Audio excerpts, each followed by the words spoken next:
안녕하세요, 여러분. 부자 오빠입니다. 제가 방금 전에 되게 충격적인 기사를 봐서 좀 급히 공유를 하려고 합니다.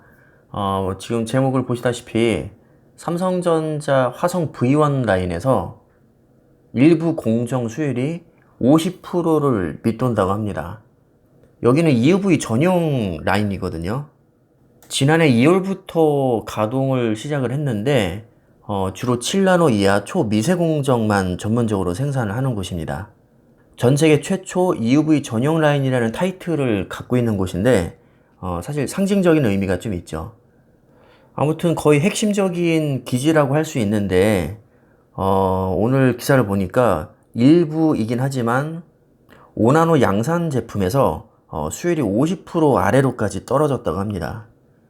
참고로 수율이라는 것은 전체 생산량 대비해서 양품의 비율이 어느 정도인지를 나타내는 수치거든요.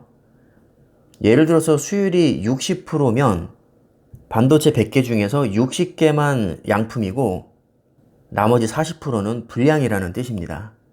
따라서 수율이 50% 이하로 떨어졌다는 얘기는 반 이상이 불량이라는 얘기거든요. 이건 정말 심각한 겁니다. 아무리 공정 난이도가 높다고는 하지만 우리 일반인 기준에서 상식적으로 생각을 해봐도 절반 이상이 불량이다? 이건 좀 심각한 문제라고 생각이 듭니다. 인터뷰 내용을 보니까 미세 공정이 적용되는 수율이 보통 95%를 넘겨야 된다고 하는데 제가 알기로는 95% 넘기기는 굉장히 어려운 것으로 알고 있거든요. 물론 공정에 따라 다르긴 하겠지만 80%만 넘어도 굉장한 것으로 알고 있습니다.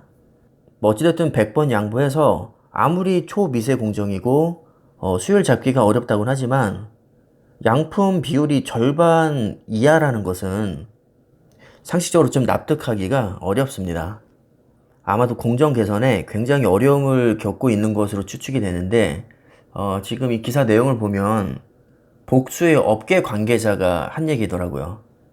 최근 V1 라인의 파운드리 생산 수율이 개선되지 않고 있고 5나노 등 일부 양산 제품 수율이 50% 아래로 파악이 된다고 얘기를 했습니다. 근데 또 웃긴 건 삼성전자가 공식적으로는 양산품 수율을 대외적으로 공개를 하지 않고 있거든요.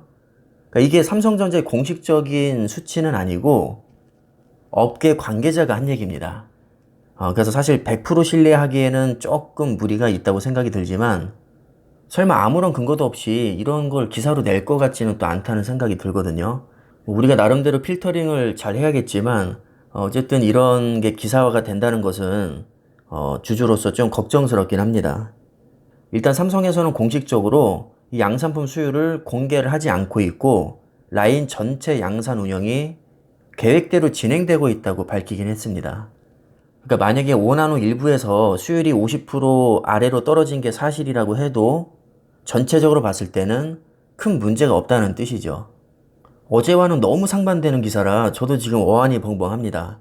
어제는 3나노 게이트 올 어라운드 공정을 삼성전자에서 이 설계도를 완성했다는 기사가 떴잖아요. 그래서 제가 영상으로도 만들어서 올려드렸는데 오히려 TSMC보다도 기술력에서 더 앞서갈 수 있는 정말 희망적인 기사였거든요. 근데 오늘 하루 만에 이렇게 또 수율이 50% 밑으로 떨어졌다는 기사를 보니까 이 반도체 세계는 진짜 알다가도 모르겠습니다. 이게 정확히 어떤 제품인지는 모르겠지만 일단 5나노라고 했으니까 만약에 양산 초기 단계라면 충분히 그럴 수 있겠다는 생각이 또 들고요. 결국에는 삼성전자가 해결을 하지 않을까 저는 그렇게 믿고 있습니다. 아무래도 5나노가 현존하는 최고 난이도 공정이다 보니까 만약에 초기 단계라면 수율 잡는데 충분히 애먹을 수 있죠. 제가 지금 갑자기 생각난 게 있는데 한 15년 전쯤에 이 메모리 반도체 D램 업계 간에 치킨 게임이 있었습니다. 지금이야 삼성전자랑 SK하이닉스 그리고 마이크론 3사가 거의 95% 시장을 독점을 하고 있지만 한 15년 전까지만 해도 굉장히 많은 D램 업체들이 있었거든요. 그때 당시에 일본의 엘피다라는 기업도 있었고 독일의 키몬다도 있었습니다. 근데 경쟁이 너무 치열하다 보니까 단가 경쟁을 벌이게 됐고 원가 이하로까지 정말 박터지게 싸웠었거든요. 삼성전자도 한때 적자를 내긴 했었는데 그래도 유일하게 흑자 전환에 성공했던 게 바로 삼성전자였습니다. 그래서 그때 당시에 삼성전자를 제외한 모든 D램 업체들이 다 적자를 심각하게 냈었고, 결국에는 키몬다와 엘피다가 파산을 했죠. 그리고 지금의 마이크론이 일본의 엘피다를 인수했고, 지금의 상강체제를 이루게 됐습니다. 굳이 제가 이런 얘기를 지금 하는 이유는 삼성전자가 유일하게 흑자를 냈다고 했잖아요. 그 흑자를 낼 수 있었던 가장 큰 원동력이 바로 높은 수요율 때문이었습니다. 예를 들어서 다른 기업들은 100개를 만들면 30개씩 분량이 나는데 삼성전자는 20개밖에 분량이 안 나는 겁니다. 당연히 생산 단가가 줄어들 테니까 이윤이 많이 남겠죠. 그래서 치킨 게임에서 살아남을 수가 있었습니다. 자, 이렇게 삼성전자는 이미 오래전부터 메모리 반도체 쪽에서 세계 최고의 기술력을 실력으로 입증을 했던 기업입니다. 물론 지금 얘기하고 있는 건 5나노 비메모리이긴 하지만 메모리 반도체에서 수십 년 동안 축적한 기술력이 어디 가지 않거든요. 이미 산전수전 다 겪고 엄청난 기술력을 축적을 한 기업이기 때문에 이 수요 문제는 반드시 해결할 수 있을 거라고 저는 믿고 있습니다. 다른 건 몰라도 삼성전자의 반도체 기술력은 그냥 믿고 가도 될 정도로 엄청납니다. 수율이 50% 밑으로 떨어졌다고 해서 저도 사실 좀 식겁하긴 했는데 결국에는 시간이 지나면 해결되지 않을까 그렇게 믿고 있고요. 여러분들 투자에 참고하시라고 잠깐 다뤄봤습니다.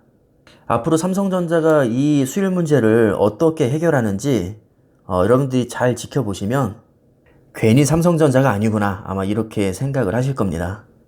지금까지 보여준 삼성전자의 기술력과 저력을 봤을 때 분명히 해결할 수 있을 거라는 확신이 저는 있습니다. 그렇기 때문에 크게 걱정은 하지 않고 있고요. 과연 어떤 식으로 해결을 할지 그게 궁금할 뿐입니다. 나중에 해결됐다는 기사가 뜨면 그때 또 제가 내용을 공유하도록 하겠습니다. 너무 걱정하지 마시고요. 그냥 투자에 참고 정도만 하시면 될 것 같습니다. 오늘 영상은 이쯤에서 마무리하겠습니다. 감사합니다.